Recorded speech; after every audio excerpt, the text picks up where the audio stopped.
All right, before we get started with this video, first I want to say I appreciate everyone who's been watching the shorts. Have not had enough time to get a long form video out. You got to do the research. There is some editing involved, even though it doesn't look like it on my videos.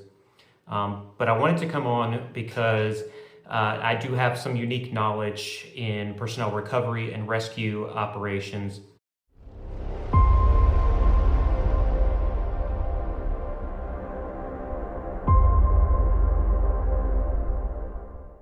And so I wanted to kind of talk through the commentary, really, of what happened over the weekend and how this all came about, and then go through why strategically the U.S. would go out and at all cost try to return one of their own, as the U.S. would say, with honor. But first, like I said, thank you for watching the shorts. Thank you for following along. We've really ramped up the follower count on this on this account, and I really appreciate that. And all of the comments, whether you like what I say or you don't like what I say, I really appreciate the comments. And when I'm wrong, you let me know where I'm wrong, and where you agree, you let me know, and we can have commentary. We can have those debates in the comments. So what happened over the weekend? An F-15 Echo was reportedly shot down by Iran. The details there are still murky, but an F-15 Echo did go down in Iran. Both the pilot and the WISO, the weapons systems officer, ejected from that aircraft, and the pilot was immediately recovered, likely because he was near the crash site, and then the WISO was further down. And then that's likely because the WISO ejected first, the pilot attempted to maintain the aircraft as long as possible, then ejected as well. And so they were separated, but the Combat Search and Rescue, or CSAR assets, identified the crash site. The pilot was there, and they were able to pick up the pilot. So that was early on. And then a search and rescue operation, or a PR event, personnel recovery event, was initiated to get to the WISO, the weapons system officer.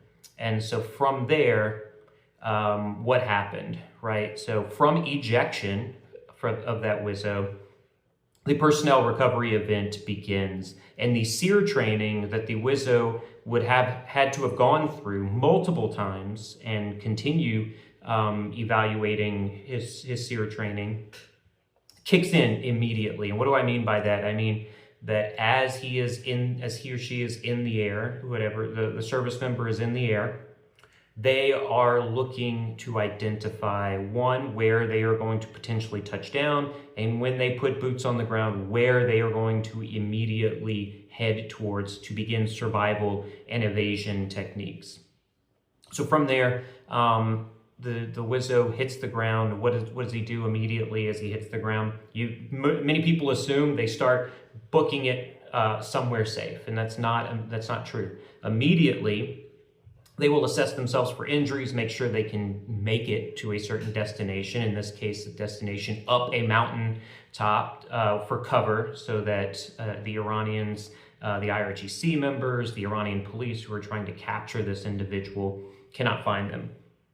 And so this starts a clock, right? And immediately in the mind of this individual, it is time and distance. You need to separate from the enemy by time and distance. That means he needs to get as far as possible, as quickly as possible.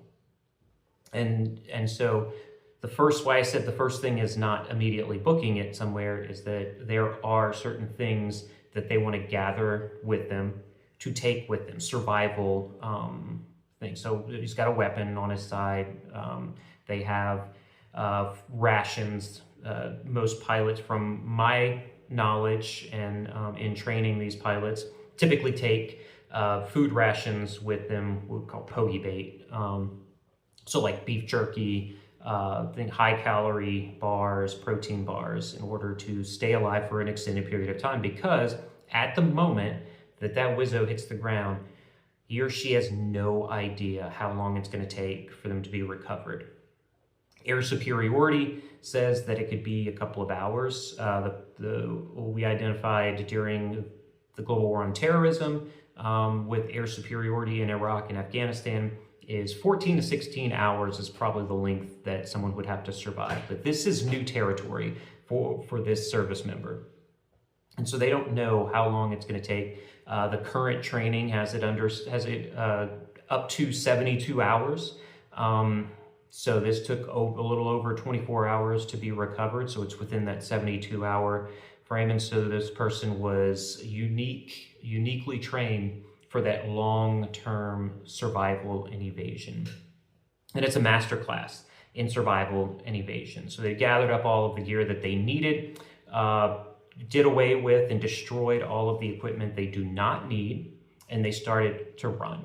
And at that moment, there's been some talk about how they make it 100 miles or 100 kilometers, and there's no way that they ran 100 kilometers in 24 hours. But in the first 8 hours, to run 10, 15 miles to get uphill, that is plausible.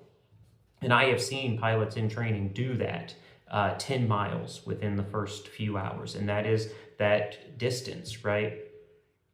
To get away from the enemy as quickly as possible and put as much distance away from them. And what's good about the terrain that they were in was that it's a desert terrain, and anyone who has tried to track someone in desert terrain, it becomes almost impossible unless you have the exact location of that individual, especially with individuals trained like this person was to hide.